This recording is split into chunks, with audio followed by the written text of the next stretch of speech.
আসসালামু আলাইকুম। আশা করি সবাই অনেক অনেক ভালো আছেন এবং আপনাদের সকলের ঈদ অনেক আনন্দের সাথে কেটেছে। আমি অলরেডি আপনাদের সাথে শেয়ার করেছি আমি প্রথমবারের মতো বাংলাদেশ থেকে আমেরিকা ভ্রমণ করতে গিয়েছিলাম এবং সেই সাথে দীর্ঘ অনেক বছর পর পরিবার সহ একসাথে ঈদ উদযাপন করেছি। আর সেই ধারাবাহিকতায় আজকে আমি আপনাদের সাথে শেয়ার করব বিদেশের মাটিতে আমার প্রথমবারের মতো ঈদটি কেমন কেটেছে এবং সেই সাথে দীর্ঘ অনেক অনেক বছর পর আমার পরিবারের সাথে কাটানো ঈদ ছিল এবার। এছাড়াও প্রবাস জীবনে কিভাবে বাঙালিরা ঈদ উদযাপন করছে এবং বিদেশের মাটিতে মুসলিম কমিউনিটিটাতে আসলে কিভাবে ঈদের আনন্দ ভাগাভাগি করে নেওয়া হয়, আমার অভিজ্ঞতার আলোকে আমি যা দেখেছি সেগুলো নিয়েই আজকের ব্লগ। আর ঈদের আনন্দটা কিন্তু শুরু হয়ে যায় আসলে ঈদের আগের দিন থেকেই। তো ঈদের আগের দিন আমরা সবাই মিলে চলে গিয়েছিলাম মসজিদে। ওখানেই আমরা একসাথে সবাই শেষ রোজার মাগরিবের নামাজটা পড়ে সবাই মিলে একসাথে ইফতার করেছি ওখানে যত মুসল্লিরা ছিলেন। তো দেখতে পাচ্ছেন নামাজি সবার সামনে একটা করে পানির বোতল ছিল, খেজুর দেওয়া ছিল, কারণ মাগরিবের নামাজটা পড়েই আমরা সবাই খেজুর দিয়ে ইফতারটা করে নিয়েছি। এবং পরবর্তীতে মসজিদের নিচেই দেখতে পাচ্ছেন কি সুন্দর করে ডেকোরেশন। এখানে সবার জন্য ইফতারের আয়োজন ছিল, চা ছিল, কফি ছিল, এছাড়াও রুটি, বিরিয়ানি, গোশত আর অনেক আইটেম ছিল এবং আমরা সব মুসল্লিরা একসাথে বসে ইফতার করেছি আলহামদুলিল্লাহ। এছাড়াও এখানে আমার পরিচিত অনেকেই ছিলেন যারা আমাকে অনেক আদর করছিলেন, আমাকে দাওয়াত দিচ্ছিলেন এবং আমার একজন খুব কাছের ফ্রেন্ড এখানে, ওনার বাড়ি চিটাগাং, উনি এবং আন্টি আঙ্কেল ওনারা সবাই খুবই অমায়িক আর ভালো মানুষ। আমাদেরকে ওনারা খুব আন্তরিকভাবে দাওয়াত দিয়েছেন ঈদের দিন ওনাদের বাসায় এবং ওনার ছেলের বাসাতে। তো আমরাও কথা দিয়েছি ইনশাল্লাহ আমরা যাব। তো এরপর আমরা চলে যাই, এখানে একটি মেলার আয়োজন করা হয় প্রতি ঈদের আগের রাতে। সেই মেলাতে গিয়েছি আমরা হাতে মেহেদি পরার জন্য এবং কেনাকাটা করার জন্য। আর আম্মু এবং ভাবি দুজনেই আমাকে বিশেষভাবে বলে দিয়েছে এই মেলাতে আসার জন্য, কারণ এটা একটা আনন্দ। ঈদের আগের রাতে এখানে সব মুসলমান যারা আছেন তারা এখানে বিভিন্ন রকমের বিভিন্ন ভ্যারাইটির জিনিসপত্র নিয়ে এখানে আসলে স্টল খুলে বসেন। দেখতে পাচ্ছেন কি সুন্দর সুন্দর জুয়েলারি এবং নানা রকম ছেলেদের, মেয়েদের, ছোট বাবুদের সবার জন্য রয়েছে ড্রেস এবং জুতা। আর রয়েছে মেহেদি উৎসব। এবং আমরা যতক্ষণ বাইরে ছিলাম বোঝা যাচ্ছিল না কিন্তু আসলে যে একটা ঈদের আমেজ, বাট এখানে এই মেলায় প্রবেশ করার সাথে সাথে একটা উৎসব মুখর পরিবেশ। এবং দেখতে পাচ্ছেন কি সুন্দর চমৎকার কি গর্জিয়াস গর্জিয়াস ড্রেসের কালেকশন, খুবই গর্জিয়াস এবং খুবই সুন্দর, এক একটা কালার কম্বিনেশন সবকিছুই অসাধারণ। আর এই গর্জিয়াস ড্রেসগুলো কিন্তু 125 থেকে 300-র মধ্যে ছিল রেঞ্জটা। আর এছাড়াও কিন্তু এখানে $50 থেকে ড্রেস মোটামুটি পাওয়া যাচ্ছিল, যেগুলো খুবই নর্মাল, একটু হয়তো আবায়া টাইপের বা নর্মাল কুর্তি সুতির এরকম। আর এই পোর্শনে হচ্ছে বিভিন্ন ডিজাইনে দেখতে পাচ্ছেন মেহেদি পরানো হচ্ছে। সো পুরাই একটা ঈদের আমেজ, আমার খুবই ভালো লেগেছে। আর এখন কিন্তু বাজে প্রায় রাত 11টা, তারপরেও কিন্তু অনেক ভিড়। অবশ্য আস্তে আস্তে ভিড়টা কমে যাচ্ছে, কারণ 11টার পর সম্ভবত এটা বন্ধ হয়ে যাবে। এবং প্রথমে যখন আমরা প্রবেশ করি তখন কিন্তু এত বেশি ভিড় ছিল, ভিড়ের স্রোতেই আমরা সামনে আগাচ্ছিলাম। তো দেখতে পাচ্ছেন কি সুন্দর আসলে জুয়েলারি, ড্রেস এবং মানুষের ভিড়, সবাই কেনাকাটাতে ব্যস্ত। তো এরপর আমরা বাসায় চলে আসি এবং পরদিন হচ্ছে ঈদ। সো আজকে হচ্ছে ঈদের সকালবেলা। আর এই সকালবেলাটা ছিল একদম রোদে ঝলমলে, খুবই চমৎকার একটা দিন। দেখতে পাচ্ছেন এখানে কিন্তু এখন আমাদের ওভারকোট পরা লাগছে না, যে খুব ভীষণ একটা ঠান্ডা সেরকমও না, আবার বৃষ্টিময়ও না, খুব সুন্দর একটা পরিবেশ। তো ঈদের দিন সকালবেলা ছিল সব থেকে টাফেস্ট একটা টাইম, কারণ হচ্ছে সব বাবুদেরকে হচ্ছে রেডি করা, ভাবি আর আম্মু মিলে আসলে এই কঠিন পর্বটা সেরে ফেলেছে। এবং আমরা সবাই মিলে রেডি হয়ে চলে যাই মসজিদে নামাজ পড়ার জন্য। এখানকার মসজিদে খুব সম্ভবত 3টা শিফটে নামাজ পড়া হয়। সো আমরা গিয়েছিলাম সেকেন্ড শিফটে। আর প্রথম শিফটে আসলে ওঠাটা রেডি হয়ে সবাই মিলে বের হওয়াটা একটু টাফ, কারণ আমরা প্রত্যেকে অনেক ভোরবেলায় উঠে গোসল টোসল করে রেডি হয়েছি, তারপরেও কিন্তু আমাদের বের হতে হতে সময় লেগে গিয়েছে। তো আমরা আল্লাহর নামে সবাই রওনা দিই মসজিদের দিকে এবং আলহামদুলিল্লাহ আমরা সেফলি পৌঁছে গিয়েছি মসজিদে। এবং আমি আমার অন্য আগের একটি ব্লগও শেয়ার করেছি, এই মসজিদটা ভীষণ সুন্দর এবং অনেক বড়। এখানের পার্কিং এরিয়াটাও বিশাল এবং এখানে অনেক অনেক মানুষ আজকে আমরা একসাথে মুসল্লিরা সমবেত হয়েছে ঈদের নামাজ আদায়ের জন্য। যদিও 3টি শিফটে হচ্ছে, তারপর প্রত্যেকটি শিফটে কিন্তু অনেক অনেক মানুষ, যার কারণে এখানে উপরে নিচে সব জায়গাতেই কিন্তু অনেক ভিড় দেখতে পাচ্ছেন। নিচে একটি কম্পিউটার সেন্টার রয়েছে, সেটিও ওপেন করে দেওয়া হয়েছে ঈদ উপলক্ষে। এখানে কিন্তু একটি জিনিস আমার কাছে চমৎকার লেগেছে, সেটি হচ্ছে ছোট বাবু যাদেরকে হয়তো এখনো 3 বছরের মধ্যে, 1 থেকে 3 বছর এরকম বাবুদের জন্য কিন্তু আলাদা নিচে একটা কর্নার আছে যেখানে মায়েরা নামাজ পড়তে পারে।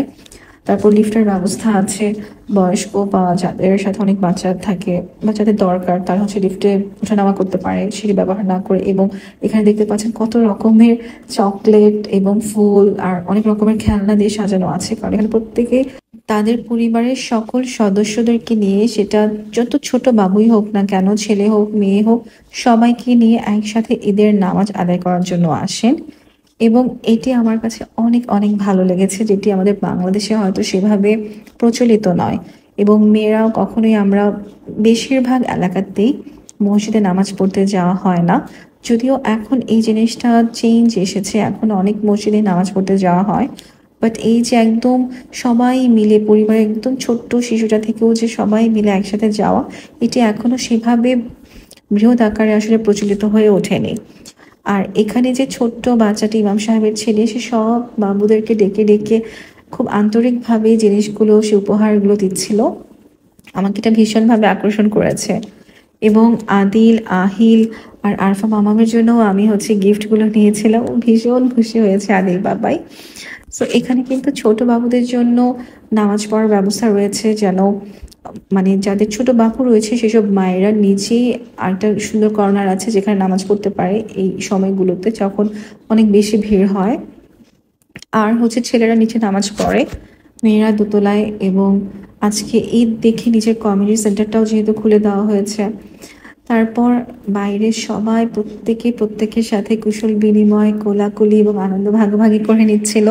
আমার জিনিসটা খুব চমৎকার লেগেছে, কারণ এখানে অনেক দেশের, অনেক রকম, অনেক রঙের, নানা ভাষার মানুষজন সমবেত হয়েছে, কিন্তু প্রত্যেকের উদ্দেশ্য এক, প্রত্যেকের আনন্দের উৎস এক, সবাই সবার সাথে মিলেমিশে। সো এখানকার এই মুসলিম কমিউনিটি অনেক বেশি স্ট্রং মনে হয়েছে আমার কাছে এবং অনেক ভালো লেগেছে। তারা প্রবাসে বসেও যে ধর্মীয় ব্যাপারগুলো ভীষণভাবে নিজেদের মধ্যে ধারণ করছে। তো এরপর আমরা রওনা দিই বাসার উদ্দেশ্যে, এবং দেখতে পাচ্ছেন কি সুন্দর বাইরে ঈদ উপলক্ষে সবাই তাদের বাসাটা সাজিয়েছে। শুধু ঘরের ভিতরে না, ঘরের বাইরেও তারা সাজিয়েছে। সো আমরাও না সাজিয়েছি। ভাইয়া খুব সুন্দর ঈদ মুবারক লেখা একটি ব্যানার টাঙিয়েছে বাগানে। সো এরপর হচ্ছে আমরা বাসায় এসে সবাই আবারও ড্রেস চেঞ্জ করে ফ্রেশ ট্রেশ হয়ে রওনা দিই, কারণ আমাদের আজকে অনেকগুলো বাসাতেই দাওয়াত রয়েছে। বাট আমরা হয়তো সব বাসাতেও যেতে পারবো কিনা শিওর না, বাট গতকালকে যাদেরকে আমরা কথা দিয়েছিলাম ওনাদের বাসার উদ্দেশ্যে আমরা আবার সুন্দর করে রেডি টেডি হয়ে বের হই। তো ভাইয়া, আম্মু, আদিল বাবাই, আরফা মাম্মা এক গাড়িতে, আমি, ভাবি আর আহিল বাবাই আরেক গাড়িতে। সো আমরা পৌঁছে যাই আলহামদুলিল্লাহ। প্রথমে ভাইয়েরা পৌঁছে গিয়েছিল, এরপর পিছন দিয়ে আমরাও পৌঁছে গিয়েছি। তো এই বাসাটা হচ্ছে আমার যে ফ্রেন্ড, যে আন্টি চিটাগাংয়ের বাড়ি, ওনার বড় ছেলের এখানে। আঙ্কেল আন্টি থাকেন হচ্ছে ভিলা পার্ক, আর ভাইয়া ভাবি থাকেন এই এরিয়াটার নাম আমি আসলে ভুলে গিয়েছি। তো ওনাদের বাসাটাও কিন্তু বিশাল, দেখতে পাচ্ছেন অনেকখানি জায়গা জুড়ে কিন্তু এই বাড়িটা, বাড়ির সামনেও অনেক জায়গা, পিছনেও অনেক জায়গা। আর এই যে বাইরে কি সুন্দর লনের মধ্যে কি সুন্দর চমৎকার ফুল ফুটেছে, একদম বলে না যে ঘাসের মাঝে, এটা কিন্তু আসলে কোনো ধরনের মানে আলাদাভাবে লাগানো হয়নি, এখানেই মানে এত সুন্দর সুন্দর ফুল, মানে খুবই সুন্দর সুন্দর, অনেক বিভিন্ন রঙের, বিভিন্ন রকমের ফুল। সো আমাকে সবাই খুব বলছিল, আমি যে সময়টাতে এসেছি এখন হচ্ছে মাত্র বরফটা ঝরে গাছপালা, মাত্র ডালপালা দেখা যাচ্ছে, এখনো পাতা গজায়নি, ফুল গজায়নি। সো আর কিছুদিন পরে আসলে হয়তো আমি খুব সুন্দর ফুলের যে চমৎকার যে ভিউটা, ওটা হয়তো আমি পেতাম। বাট আলহামদুলিল্লাহ আমি শুকরিয়া আদায় করেছি যে আমি যেতে পেরেছি, কারণ আমেরিকার ভিসা জটিলতা, সব কিছু আসলে এত কঠিন, ওটার ইমিগ্রেশন ফেস করা। সো আমি যে পৌঁছতে পেরেছি, আমার পরিবারের সাথে আমি দেখা করতে পেরেছি, এই জন্য আমি ভীষণ খুশি। তো এরপরে আমরা ভিতরে প্রবেশ করি এবং আন্টি তো খুবই খুশি, অনেক আনন্দিত। সো আপু, ভাইয়া, ওখানে যে সবাই আমাদেরকে অনেক আন্তরিকতার সাথে ওয়েলকাম করেন এবং পুরো বাড়িটা আসলে ঘুরে দেখাচ্ছিলেন, পিছনে সামনে সব জায়গাতে আন্টি দেখাচ্ছিলেন। দেখতে পাচ্ছেন যে বিশাল কিন্তু আসলে বাড়িটা। এবং বাসার ভিতরের ইন্টেরিয়র ডিজাইনও কিন্তু অনেক সুন্দর এবং প্রত্যেকটা জিনিসই আসলে খুবই সুন্দর এবং গোছানো। আর বিদেশে কিন্তু আসলে হেল্পিং হ্যান্ড এত বেশি অ্যাভেলেবল না, এখানে সব কাজ কিন্তু নিজেরই করতে হয়। সো হ্যাটস অফ, কারণ বাসাটা তো সুন্দর করে ক্লিন করে রাখা, গুছিয়ে রাখাটা আসলে চারটিখানি কথা নয়। আর এখানে কিন্তু ভাবি আজকে অনেক রকমের মজার মজার আয়োজন করেছেন, সাথে ভাইয়ার অনেক হেল্প করেছেন এবং ভাবির বোনের মেয়েও ছিল। সো সবাই মিলিয়ে আসলে ওনারা এই আয়োজনটুকু করেছেন এবং সব কয়টা রান্নাই অনেক মজা হয়েছে। সো এখানে আমি একটা ব্যাপার আমি খেয়াল করেছি, এখানে যারা হাজব্যান্ড তারা ঘরের প্রতিটা কাজে এবং ঘরে বাইরে সব কাজেই একদম সমানভাবে তাদের ওয়াইফকে সাপোর্ট করে থাকেন, যেটা হয়তো আমাদের বাংলাদেশের ট্র্যাডিশনের সাথে খুব একটা যায় না, যদিও এখন কিন্তু চেঞ্জ হচ্ছে।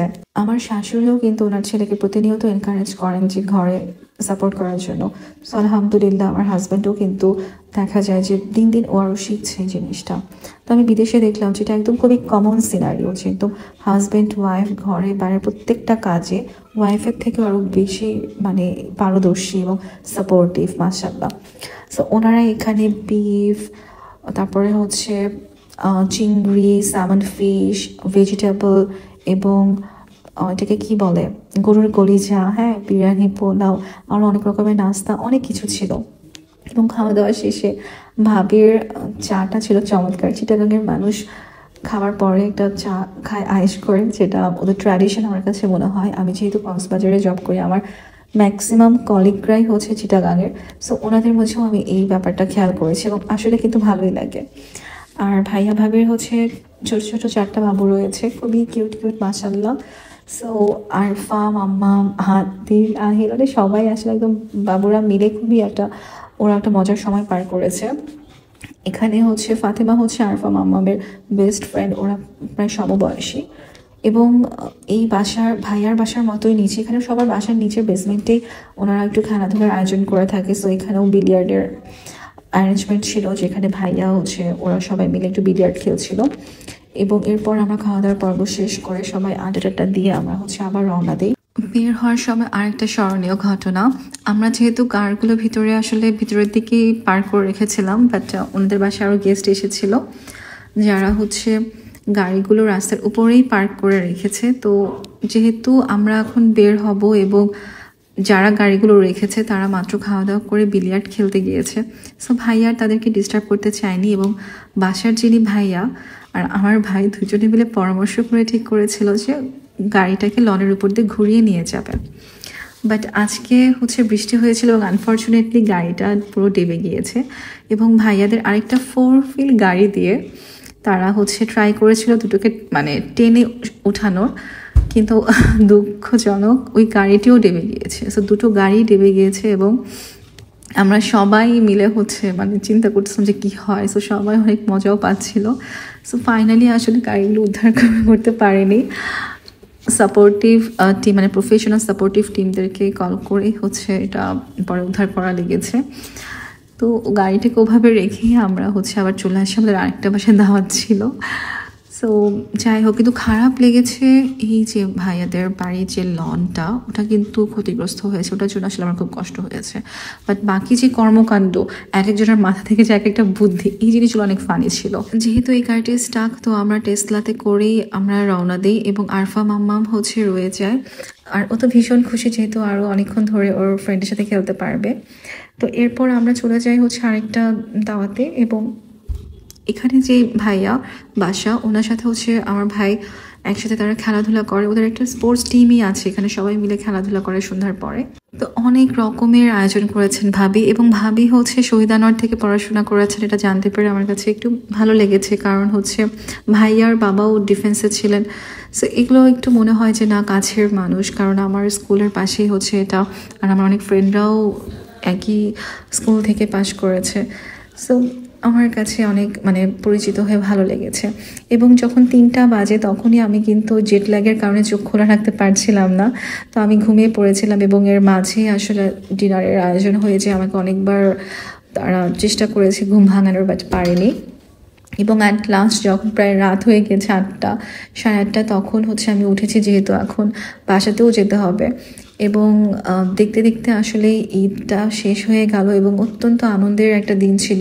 আমার আম্মু ভীষণ খুশি হয়েছে, কারণ এবার আমি ওনাদের সাথে ছিলাম। আর আমারও অনেক অনেক ভালো লেগেছে, কারণ আমি প্রথমবারের মতো আমার ভাইয়ের দুটো বাবুকে আমি দেখতে পেয়েছি। এবং বড় বাবু যে আরফা মাম্মা, ওকে অনেক বছর পর ওকে আমি দেখেছি, ধরেছি। সেটা অন্য রকমের আবেগ। এবং আমি আশা করি আপনাদের প্রত্যেকের ঈদ আপনাদের প্রিয় মানুষদের সাথে অনেক আনন্দে কেটেছে এবং আগামী দিনগুলোও আপনাদের প্রিয়জনদের সাথে অনেক আনন্দে কাটুক, এই দোয়াই করি। এবং আপনারাও আমাদের জন্য দোয়া করবেন এবং সবাই অনেক অনেক ভালো থাকবেন। আজকে এই পর্যন্তই। আল্লাহ হাফেজ।